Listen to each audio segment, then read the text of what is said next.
جو لوگ بیچارے مزدوری بھی کرتے ہیں، کام کاج بھی کرتے ہیں، ان کے لیے کتنی مشقت ہے کہ جسم کا پانی بھی خشک ہو جاتا ہے اور وہ اس کے باوجود بھی روزے سے ہوتے ہیں۔ شوگر کے مریض ہیں، ان کے لیے 5-6 گھنٹے بھوک سے کاٹنے مشکل ہوتے ہیں، اور وہ جو ہے وہ 18-20 گھنٹے جو ہے وہ بھوک میں کاٹ رہے ہوتے ہیں، اور پھر جو ان کا حال ہوتا ہے وہ انہیں پتہ ہوتا ہے۔ اسی طرح مختلف بیماریوں اور مختلف امراض میں مبتلا لوگ، صحت مند شخص بھی اتنی شدید گرمی میں اتنی بھوک اور پیاس کاٹتا ہے، تو یہ ایک کام ہے۔ تو یہ کیوں کیا جاتا ہے، اس کا مقصد کیا ہے؟ تو وہ مقصد کوئی مخفی مقصد نہیں ہے، کوئی پوشیدہ مقصد نہیں ہے جو معلوم نہ ہو، وہ قرآن نے بیان کر دیا، اور وہ کیا ہے؟ تقوی۔ تو تمہیں روزہ اس لیے دیا گیا ہے تاکہ تم بھوک پیاس کاٹنے کے بعد اس نتیجے پہ پہنچو کہ تمہیں اتقاء کی دولت نصیب ہو۔ تو میں اور آپ 20 روزے گزار چکے ہیں، اب 21ویں روزے میں داخل ہو چکے ہیں۔ ہمیں ضرور اپنا جائزہ لینا چاہیے کہ کیا ہمیں مقصود کا کچھ حصہ نصیب ہوا ہے۔ اگر ہوا ہے تو ہمیں مبارک ہو، اور اگر نہیں تو ابھی موقع ہاتھ سے نہیں گیا، ابھی 10 دن ہمارے پاس باقی ہیں۔ تو بھرپور محنت کر کے، مشقت کر کے اپنے آپ کو اس منزل تک لے جانا چاہیں۔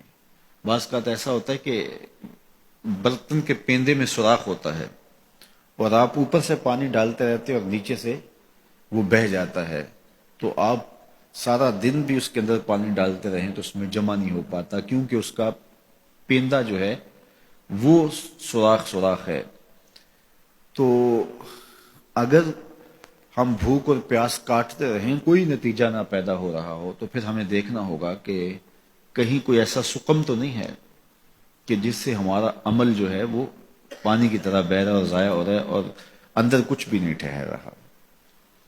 اور روزے میں اللہ تعالیٰ ہمیں ایک موقع دیتا ہے ہم اپنے آپ پہ غور کریں۔ دیکھیے، میں اور آپ یہ کہتے ہیں کہ یہ جو اعمال بد ہیں یہ شیطان کی وجہ سے ہیں۔ شیطان ایک ایسا مکار، ایک ایسا زیرک، ایک ایسا چالاک دشمن ہے کہ جو ہمیں چاروں طرف سے حملہ آور ہو رہا ہے۔ یہ چمکھی لڑائی ہے شیطان کے ساتھ ہماری۔ اس نے کہا میں دائیں سے آؤں گا، بائیں سے آؤں گا، آگے سے آؤں گا، پیچھے سے آؤں گا، وہ کسی نہ کسی طریقے سے آتا ہے۔ اور جب شیاطین جکڑ دیے گئے، اب ہم دیکھیں کہ ہمیں جو بہکاتا تھا، ہمارے ساتھ مکر اور چالاکی کے ساتھ ہمیں راہ مستقیم سے ہٹانے کی کوشش میں لگا ہوا تھا، اب وہ تو جکڑ دیا گیا، اور ہم اس کے باوجود بھی گناہ کی زندگی میں کیوں ہیں؟ یہ میرے لیے اور آپ کے لیے ایک سوچنے کی بات ہے کہ جو چیز ہمارے بہکاوے کا سبب تھی وہ تو اب نہیں رہی، وہ تو جکڑ دی گئی، اور یہ پکی اور طے شدہ بات ہے کہ وہ واقعتاً جکڑ دیا گیا۔ تو اب ہم اس کے باوجود کیوں گناہوں بھری زندگی بسر کرتے ہیں؟ تو ایک ہمارے لیے یہ سوچنے کا موقع ہے، کیا شیطان کی مسلسل صحبت کے نتیجے میں کہیں ہم خود ہی شیطان صفت تو نہیں ہو گئے کہ شیطان بند بھی گیا ہے، اور اس کے باوجود اگر ہم کسی کو دکھ دے رہے ہیں، اس کے باوجود ہم کسی کی غیبت کر رہے ہیں، اس کے باوجود ہم کسی پہ ظلم کر رہے ہیں، اس کے باوجود اگر ہم رزق حلال کی بجائے رزق حرام اکٹھا کر رہے ہیں، تو پھر ہمیں دیکھنا ہوگا کہ کہیں ایسا تو نہیں ہے کہ شیطان کی مسلسل صحبت کی وجہ سے اس کی صفتیں ہمارے اندر تو پیدا نہیں ہوگی، اس نے ہمیں اپنے رنگ کے اندر رنگ تو نہیں دیا۔ شیطان کی وجہ سے ہم اتنے شیطان وصف ہو گئے، شیطان صفت بن گئے کہ شیطان رخصت بھی ہو چکا، جکڑا بھی گیا، لیکن اپنی عادتیں، اپنے اوصاف، اپنا رنگ ہمارے اوپر چڑھا گیا۔ ہم جہاں تھے اور وہیں کے وہیں کھڑے ہیں، اور ماہ سیام ہر سال آتا ہے اور گزر جاتا ہے، اور ہم جہاں ہوتے ہیں پھر وہیں کے وہیں ہوتے ہیں۔